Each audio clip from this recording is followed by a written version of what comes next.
Good morning, quilters. We are glad that you're joining us. I'm here in the Midwest in the United States, and we're in the super cold, so I layered it up. But I have to share just a new sweatshirt with you because you all like the last one that I showed off. This one definitely says it all. I'm in my quilting era by the same company that did the first one that you all liked during our last mystery quilt. And I have something to share with you. A mystery for 2025 is coming. Hold on to your horses, everyone. We'll get into it soon. But first, I have to create all of it. So just sit back and know that sometime now it's in March, you're going to hear about a mystery challenge and you're going to want to sign up for that, okay? So that you get all the patterns and follow along with us. I'm Colleen Tauke, and I'm your instructor for our event today. Remember to drop into the comment section under the video and let us know where you're watching from. We love to hear about our quilters that are across the United States, up into Canada, and worldwide. Maybe even drop in, what's the current temperature in your hometown right now? I bet a lot of you are warmer than we are. But we're going to stay warm in our quilting studios, and we're going to work on the project today called the Super Sleeve, because this is the perfect time of year to get into that really great book, or to maybe write down some memories of quilting, or maybe keep a log of the quilts you make. You could use a tablet for that. This could also be for an electronic tablet. I created it so that you're going to personalize it to the size of book or tablet or journal that you have or you want to make for a gift. So simple little journal slides inside here, and with a little loop and a button. We're not going to make a buttonhole, I promise you. You have this really fun looking sleeve to protect the outside of your book or your tablet and kind of show off your quilting skills. So let's get started. Our pattern, which you can download if you haven't already, the QR code will pop up here in a second. You can always go back after the show or event and download the pattern if you haven't done that already. Otherwise, find something to take some notes on. So those little tips and tricks you can use to help you along the way, because I try to work the kinks out of the pattern so you won't get tripped up in any particular spot along the way, and make it as enjoyable. I love making all these little projects because a lot of times we have so much going on in our lives, but yet as quilters, we still like to express ourselves. We still like to play with fabric. And I know as well as you do that sometimes you just long to get into the studio and make a project and play with fabric. So Kelly says hello from Arizona. Joanne says hello from Brazil. We are glad that you're joining us. We have, I got to be able to see the name here. Cindy, I believe, saying good morning, and it's negative 18 this morning where she's watching from. So I guess I have it warm at -8. Okay. We've got, let's see, Diana saying hello. It's always so much fun to see where everyone is watching from. And as we come together as a quilt community, we get to have a little fun sharing ideas, and maybe even what colorway you would like to make a journal super sleeve in. So I decided that when I went to my sewing space, just happened to have a bunch of them sitting out because of all the pretty color that, and I've used Tula pink fabric before. So Tula is this wonderful designer who loves to use a lot of color. And at this time of the year, when it's white outside where I live, it's great to have this splash of color in your life. So I pulled out some of those Tula fabrics that I had. I'd used a bunch of them at Christmas time to make bowl koozies, which we've done here. My Aunt Carol inspired the first ones that we did. So we did the bowl koozies, and I used a lot of this fabric to make some of those at Christmas. But these Tula fabrics are all in kind of blues, purples, aquas, and they're from different lines. I was mixing and matching. You probably have the same thing going on in your life. But then I decided, oh, I want something a little deeper into the blue. So I had a leftover piece of this and a lighter aqua. I just needed that splash of pink. So this happens to be a batik pink that really matched that hot fuchsia color in there. And I thought, what better way to have that splash of pink pop up in the project? So these are from, oh my, at least 1, 2, 3, maybe 4 different lines. So don't be afraid to mix and match fabrics. It doesn't even have to be from the same designer. If they're fabrics that you absolutely just love seeing, pull them out, put them together. It's okay. So what we're going to be doing in this project is just a lot of, we're going to build on foundation. We're not going to have paper in it, so we don't have to remember to take paper out at the very end. But you're going to want to cut a bunch of strips. And let's look at the other supplies, because there's a couple other things. There's one that I even added after I got done writing the pattern, and I thought, oh, I should have added that. So here we go. Who else do we have popping in? We have Terry from Michigan.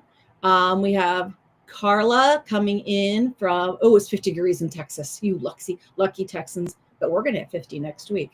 We don't know what's going on with our weather. Lisa says, good morning from Wisconsin. Frida says, good morning from Texas, Lubbock, Texas.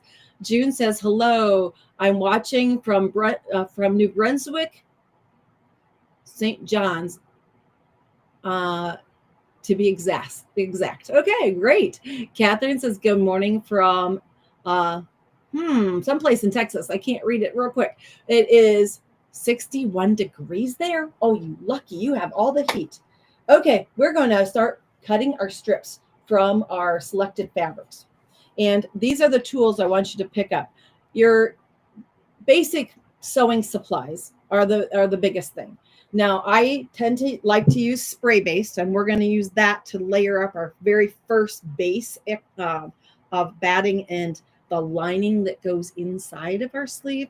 So I'm using the KK 2000 spray based. You can use a glue stick if you like. You can use pins if you like. Everyone has a different comfort level when it comes to using basting spray. A fabric marking tool of some sort. Now, I have pulled out a chalk liner that has a little wheel inside that puts down a line of chalk, so I can create my registration mark when we go to build our strips onto this to keep them straight. So you can use that. You could use a washable marker. You could use anything that will show up on batting. That's the trick. You need to be able to mark a line on the batting to keep everything kind of aligned and straight. So be thinking of that when you go into your marking tools to figure out which one is going to be the thing. Maybe test it out on a piece of batting to see if it works. Some of the friction marking or markers will work on that. So test out something that will mark well there. The ponytail elastic loops. These are the ones my granddaughters use, my daughter uses, that I'm using as our closure for our super sleeve. So simple little ponytail loop. You can get them in black. You can get them in colors, whatever you'd like to do. Let's see. A button with a shank. Okay, when you go to do the closure, I used a button that has that little bump on the back. So it stands up away from the sleeve so that as I close it, the pony looper has a place to kind of reside under the button. So you can use a shank button there. If not, you can use a regular button and create a thread shank by going around and around your stitching at the very end. So a shank button, seam ripper, the other kinds of things. The last thing that I didn't put iron on there because I'm going to use a wooden iron. And that's just a stick that is designed with a bevel cut so that you can press the seams with your fingers. And you'll notice why when we get working on this, because you don't really want to drop your iron onto your batting, because if you get your iron too warm, sometimes it can damage the batting depending on what fiber content you're using. And we're just going to be using scraps of batting because we just need a small piece. So a wooden iron, these are a couple of different ones that are on the market that will be really good for giving us a nice press on those seams. If you haven't heard of a wooden iron before, just do a little quick Google search. You'll find all kinds of different ones out there. Karen says, hello from Illinois. A whole 4 degrees. Yay. Sherry says, hello from Maine. Minnesota. MN. Duh. had to go back to about fourth grade and remember my state abbreviations. Anna says hello from British Columbia, Canada. We are glad that you're joining us. Okay, we are going to go into those fabrics. We're going to cut strips because we want straight edges that we can use when we're seaming this together. So scraps are good, but the scraps have to have straight edges. And I cut all mine in parallel strips so that I created, which I've called them before, spaghetti. I've cut my strips and they vary anywhere from 1 inch to 1.5 inches. Now you don't have to stay on the even quarter because as quilters, we think 1/4 inch, 1/2 inch, 3/4 of an inch, kind of in that quarter range. You can use 1/8 on this. Just be aware of your markings on your ruler so you can cut a variety of width of strips. We can't go too small because we want to leave some fabric behind and not have all of it in the seam allowance. So a range from 1 inch to 1.5 inch, but they need to be about 11 inches long. Okay. Now, my journal measures shorter than that. I'm having you create an 11-inch wide piece so we can trim it down to customize it to the size you need.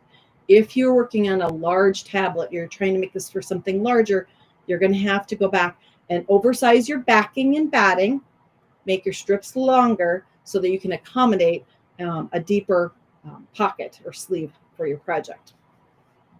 Very easy to do though. So it's very flexible for you to customize to the size you want. Okay, we are going to be working with that backing and batting first. And at the very top of your instructions, it will tell you that these are cut 11 by 16, okay? And again, that's an approximation, that's an oversize, but you're going to put pretty face down and then spray baste your batting. And batting does have a right or wrong side to it. And if you are new to quilting, that might be a new concept to you, but most batting, I won't say all batting, most batting has a right and a wrong side to it. A lot of them have what's called a scrim layer on the back. It's kind of a bonding agent that gives strength to the batting. And we want that bonded side to go towards the back side fabric, the back of your lining fabric. And then the front side looks kind of like a ripple on the top. You can kind of see like pinholes going down into it. That is the right side. We want that facing upward. So spray based, however you want to use glue stick on there. If not, you can pin as we go to make sure you keep your layers nice and smooth. But we don't really want to have wrinkles in our lining fabric. So making sure that it's flat as we get started. Okay. Karen says hi from Nova Scotia and fighting blindness Canada. I'm not sure what that means, but it's Nova Scotia, so it's probably cold up there also. Okay, first thing we're going to do is we're going to put a registration line down through our project. So it's going to be kind of cutting it in half, almost like a book. So think about that for the direction so you know which way where you're going to put your registration line, because the lining is wider. It looks kind of like a book if you were to fold it. So we're going to go down through the middle and we're going to put that mark in there and fairly lined up, fairly straight. That's why I kind of give you 11 by 16 so you have some straight edges to go by so that we know that this is going to be then perpendicular to the bottom edge here so that we get kind of a straight line to work from as we build our pieces. Now I'm going to make this a little darker than probably it needs to be. That has a little wheel inside of it that puts down a chalk line. And that's going to be our registration line down through the center. I think, yep, the camera can pick that up. So we'll know where to start. And this will actually be kind of the center or the front of our book sleeve. There's actually a seam down the back side. So think about that you're building the center, the prettiest part, the part you're going to see the most often, right here in the center. So we're going to go ahead, and this is what I did in my own sewing space upstairs, is I took all of my pieces out, and I kind of just made a mess of my spaghetti and said, okay, I want a piece of each of these fabrics. I love this stripe. So I want a piece of the stripe on the front. Then I want that hot pink. And then I just started building off of that. And you can build as you go. And see, this happens to be a longer one. So I'm going to snip it so that I know that it's about 11 inches long. And I just arranged these until I got the arrangement I thought I liked. Because if you start building just one or two pieces, you're going to go all of a sudden, oh, I have too many wide pieces. I need a narrower piece. So kind of planning these out. Where I actually planned this out was on the pressing surface near my sewing machine so that I could see, oh, wait, I have too many wide pieces. I need a narrower piece here and there, or a quieter print here and there, so that it wasn't too overwhelming. Okay, those are two light ones. Let's put another darker one in there, but over this way, because I want the darker ones a little bit further away from each other. If you're going to use, like, say, this hot pink, make sure that you use it somewhere else so it's not all by itself. Then if you only use one piece of a fabric, you kind of leave it as an orphan so that it doesn't have a buddy somewhere else in the project. So think about that as you start to lay your pieces out. And let's see, I've got one of those over here, so I'm going to put him over here. And I haven't used this fabric yet. Now, you're going to need to plan out wider. As you put them edge to edge, it looks like you have enough. And then all of a sudden, you're going to say, oh, I need more because all the seam allowances have to come out. So it's kind of a guessing game at first because it's hard to plan. I don't know for sure how many of each size strip you're going to choose. So you're going to have to kind of do some of the planning on the fly in your own sewing space. I'm going to move this down. I want another piece of that stripe in there. You know, if you know me and follow me at all, you know that I love stripes and plaids. And so I need to put in another one of that stripe. But you know what? Two wide pieces together, I'm going to break that up with a narrower piece in between.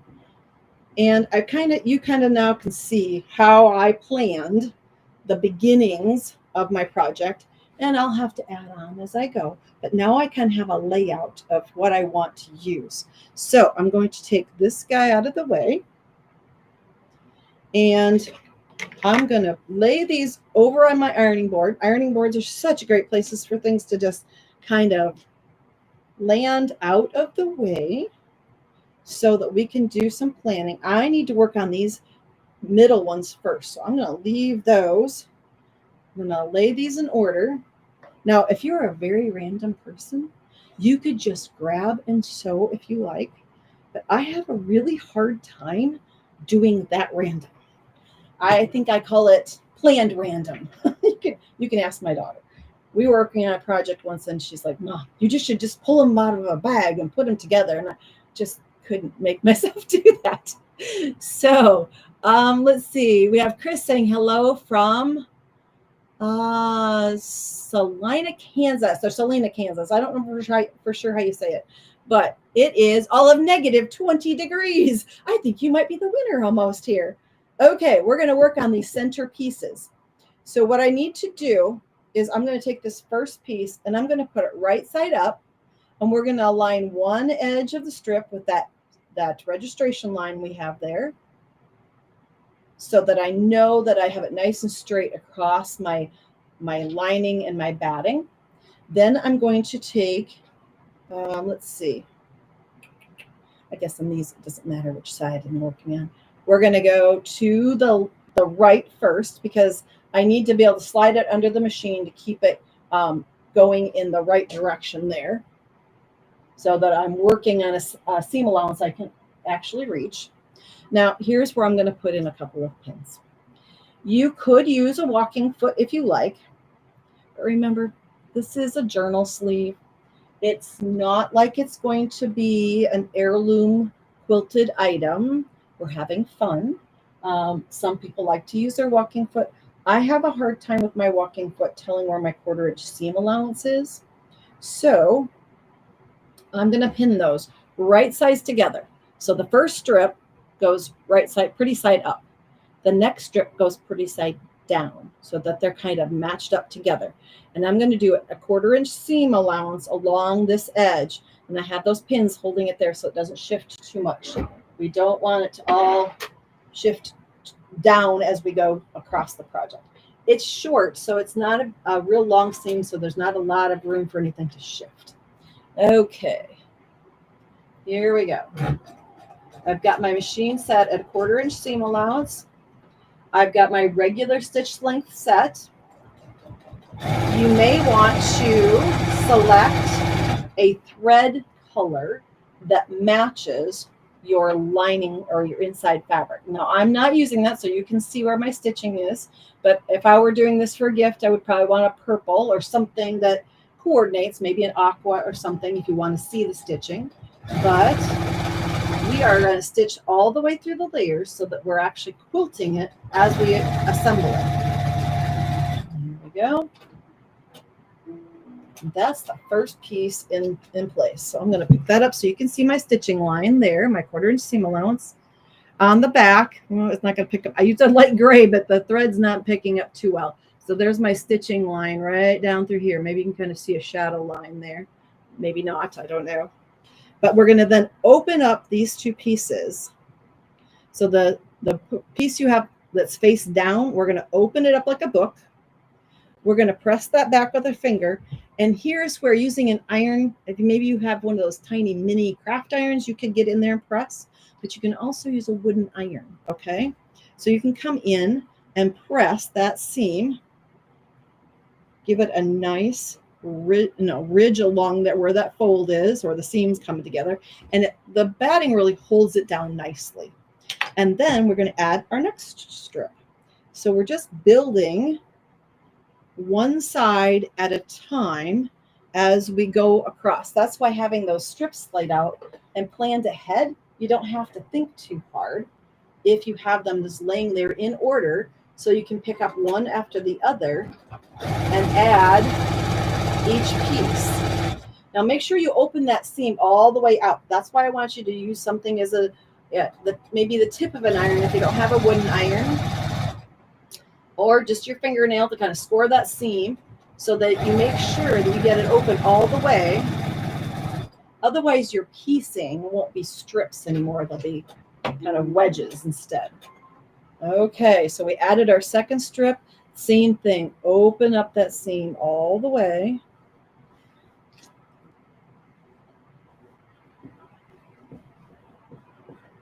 But a wooden iron is really kind of handy to have.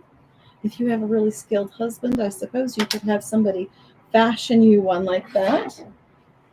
Next strip, this happens to be a batik, so it's dyed on both sides, so right and wrong side really don't matter too much there.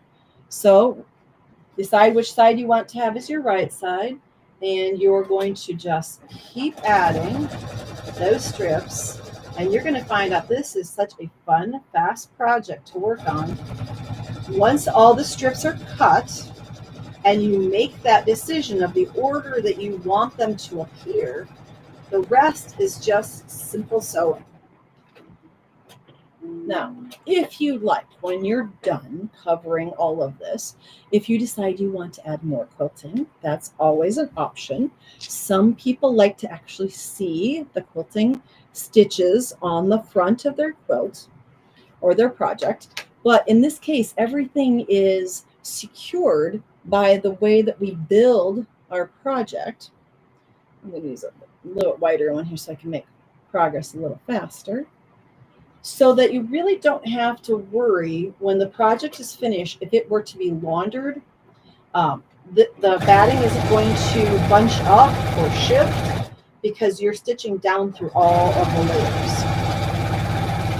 Now, I didn't have any issues with skipped stitches or anything while I was working on this. If your machine, now every machine is different, I understand. They're all different categories of weights and strengths of the motors and everything. If you happen to ever have problems with skipped stitches when you're doing layers like this, what you need to do is simply move up. have a sample here. Move up a size on your sewing machine needle. It's this, the machine is having a hard time protecting the thread going down through the fabric and the layers and coming back up. So if you move up to like a 100/16, it's a larger needle, makes a little bit larger hole, but it also protects the thread going down through the layers and coming back up, because that drag on the actual sewing machine thread causes the skipped stitch. A lot of us experience those skipped stitches and we don't understand why. We stitch it again and we still have a skipped stitch. It's because the thread itself isn't being protected enough as the stitch is actually being created. So you need to move up a size in machine needle in order to accommodate that. And then your stitches will be made properly. So you kind of keep that in the back of your mind. But whenever you experience a skip stitch, that might be the main cause of the problem. I have had to learn that the hard way myself. So that's why I try to make sure that you also, if you experience things like that, don't have those issues. Now, that piece is a little bit short, but I know that my tablet is going to be still going to accommodate the length of the tablet I'm going to be covering. Okay, so once you get all of one side covered, then go back and work on the other side, but you can't really stitch to this direction, to the left, because the way machines are set up. So you have to rotate your center and begin here at the middle and work your way out. So this one's right side up. He was our beginner. So right side down, and then build in the opposite direction to cover the entire batting area. Once you have the batting all covered, then it's time to do that test of the size that you actually need.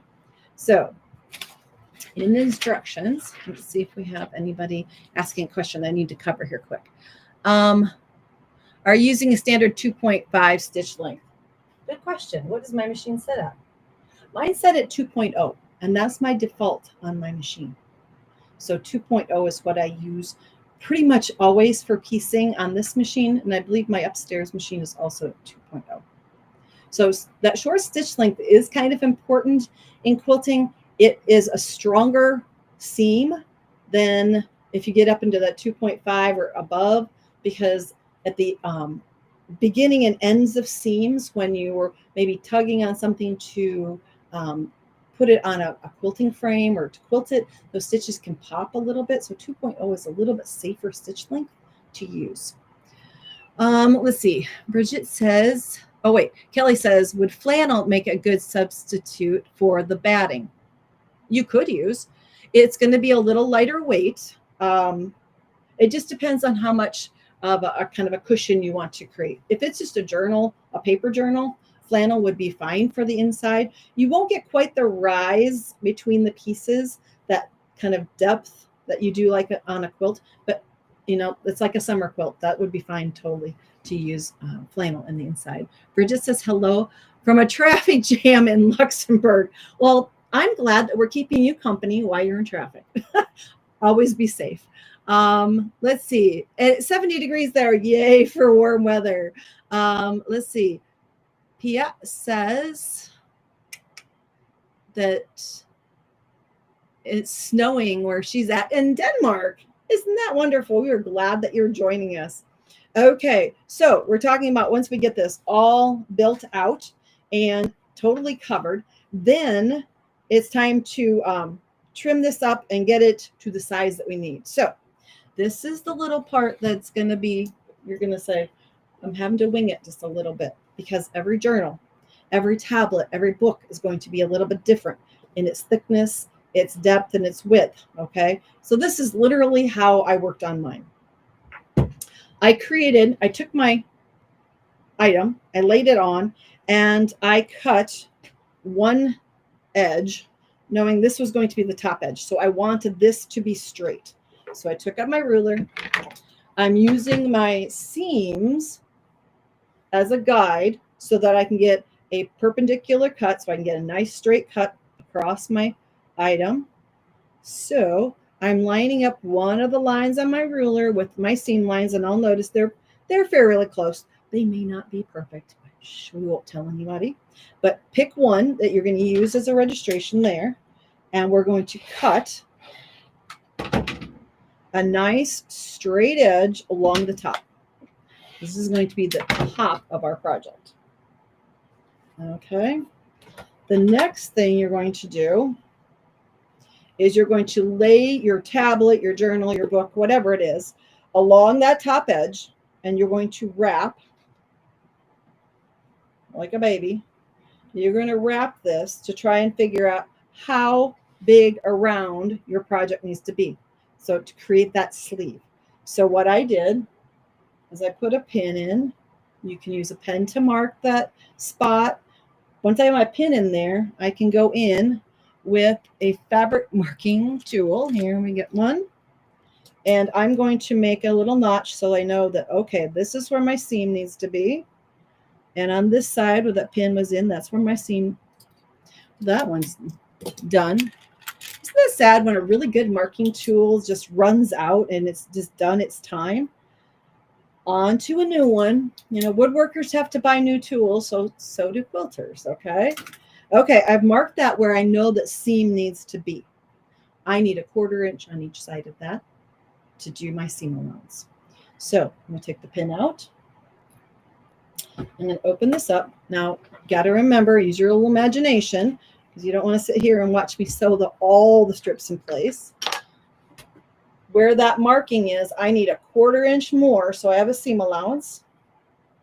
Sometimes we have to just wing it so that our project is customized to the item, the way we're going to use it. And even depending on if it's an electronic tablet or if it's an actual paper tablet or a book. Okay, again, 1/4 inch extra. Make sure always measure twice, cut once, because once you cut it off, you can't put it back on. It's just like at the going to the hair salon or the barbershop. Okay, so now I know I have a 1/4 inch seam allowance here and here. Okay, so what I did was then to place this pretty size together and stitch the 1/4 inch seam all the way along this edge. Okay, so your pretty piecing is on the inside. You're going to make this seam, and this actually appears in the back side of my sleeve. It's right here. There's my seam allowance on the inside, the very back side. This is the front where the button is. Here's my seam in the back. So once you get your 1/4 inch seam in there, then go ahead and zigzag that seam so that it is secured and won't fray, okay? We don't want, or if you have a serger, this is a great time for it to trim and overcast at the same time. There are people out there who love to take those seams and cover them with a bias strip, just like you would do the binding on a quilt. I'm not quite that into covering every seam, but a very zigzag on my machine finished off that seam very nicely. Now, once I had, disregard the binding because that's the last step. You're going to, once you have this seam created, align it so it's down the back of your project, take it to the iron and give it just a press on the edges here so it has kind of a memory. So it knows to be full, it's going to be folded. Yes, we're going to flip it, but for right now we need it to be somewhat flat so we can figure out the very bottom of your sleeve. So once you get that pressed, and I press my seam allowance to one side, trying to press it open isn't going to make it any flatter, I'm afraid, at this point. I inserted my tablet, book, my item, and this was extra long. What I did is I kept my book even with the top cut edge that we created, this nice clean edge we created. I pinched in to figure out, okay, I have to accommodate the width of my book. Okay. Same thing here as I pinched in and make a mark. So you know I'm accommodating, because if you knew, my book actually ends here, but it's going to kind of box in the bottom. Because this isn't very thick, we don't really need to worry about boxing the corners. When you turn it, it kind of boxes itself. So I'm figuring out that I need to accommodate the depth of my book by pinching that, mark it, and then add a 1/4 inch and trim it off. Stitch your 1/4 inch seam and then zigzag the edge. If you're at all nervous about doing this process, cut it long, stitch it, try it. If it's still just your book and your tablet slides in too far, go back and just adjust a little bit more. Remember, leave it long, trim, and see if it works. If not, take a little bit deeper seam along there. Then try it again till it works perfectly, okay? And I did not box the corners. This is a 1/4 inch seam, zigzag the raw edges. I like to use the varied zigzag on my machine, so it does like 3 little stitches over, 3 little stitches back, and it seems to secure things very nicely. Once you get this finished, then turn it right side out. We have not accommodated that top edge yet, so we have to do a little binding and figure out our closure to finish there. Patricia says, good to know about the skip stitches. Yes, there's always those little things that we learn along the way. I think I was almost 55 before I figured out what skip stitches were caused by. And I kept thinking it was just my machine missing, but it was missing because the thread was being tugged as it went down through all those layers.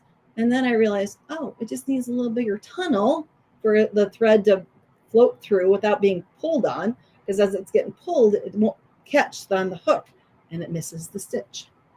Esther says, hello from the Netherlands. We're glad that you're joining us. Let's see. Melanie says, I need one of those. Well, guess what? It's probably on the docket for your next project. Okay, so we have the seam down the back accommodated and pressed to one side, finished off. We have the bottom of our sleeve created and finished off. Now that we turn it, the corners are going to punch out as best they can. That's okay because it lets accommodation of the thickness of our book, just a little bit there. We need to finish off the top edge, which in this case would be the top edge here if this was seamed. Now, I have an open arm on my machine. If you have that, it's nice to be able to lay it, get at that open arm so you can apply the binding. What I did was I applied my binding, and I have a little nibble of my binding left. Like I said, I love stripes, so the stripe just had to be my binding. Okay, so this is cut. I think I cut it 2 and now I have to figure out what I did cut it at. I think at 2.5. Back into the cutting instructions. Binding 2 1/4. I did do a little bit smaller. Okay, so 2 1/4 inches for binding. Fold wrong sides together, just like you do on a quilt. I applied my binding to the right side of my project along the top edge like this and machine stitched that 1/4 inch and then rolled it to the inside.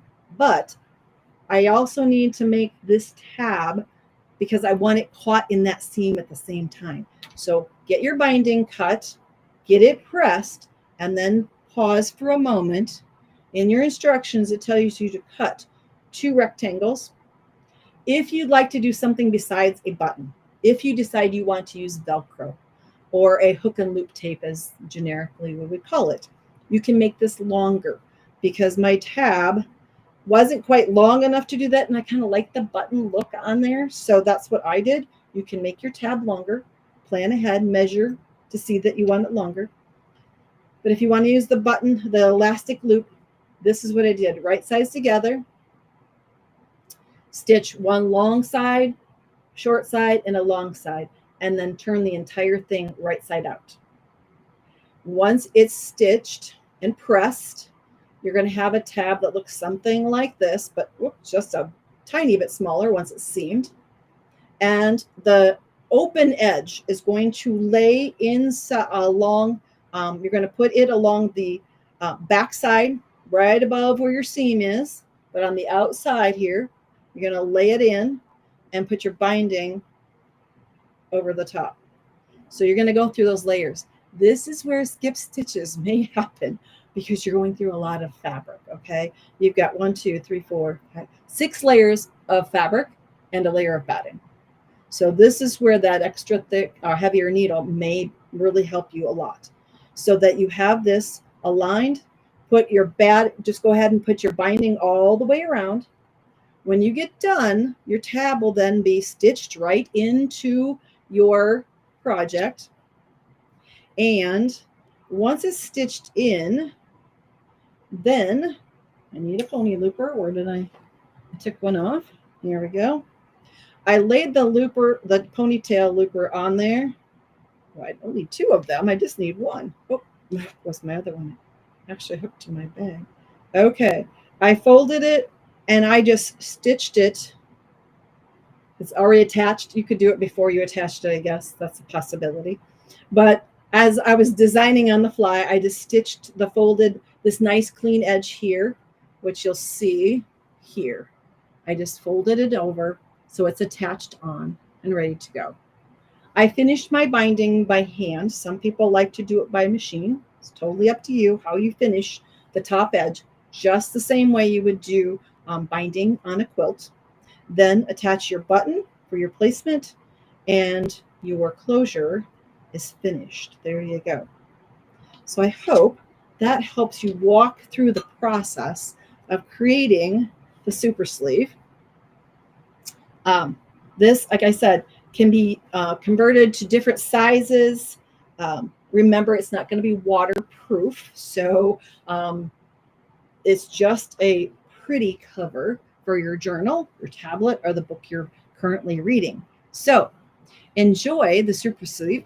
I also, if you joined us a little bit late, I wanted to remind you that coming in March will be the sign up for the Mystery Challenge 2025. You've all been looking for one, so we're creating one. It will be starting sometime in April, I believe. So just keep visiting National Quilter Circle to find out updates on the Mystery Challenge 2025. And we will have an introductory session to talk about fabric selection. I know that fabric selection is probably one of the hardest things for quilters. I know it was for me when I started. I could sew anything you put in front of me, but getting the right color combinations, the right values, the contrast the way I wanted was always something that I was very timid about. So before we start on our Mystery Challenge, we will have a gathering so we can discuss genres of fabric, size of scale, contrast, and what you might want to be using and how to decide what's a medium dark, and what's a light in your project coming up. Because in the Mystery Challenge 2024, many of you saw other people's fabrics and said, oh, I would love to try that. So you never know. Write down those ideas you have for Mystery Challenge 25. Then join us when we do our fabric and color review and talk, and then jump into Mystery Challenge 2025. Thanks for joining me today.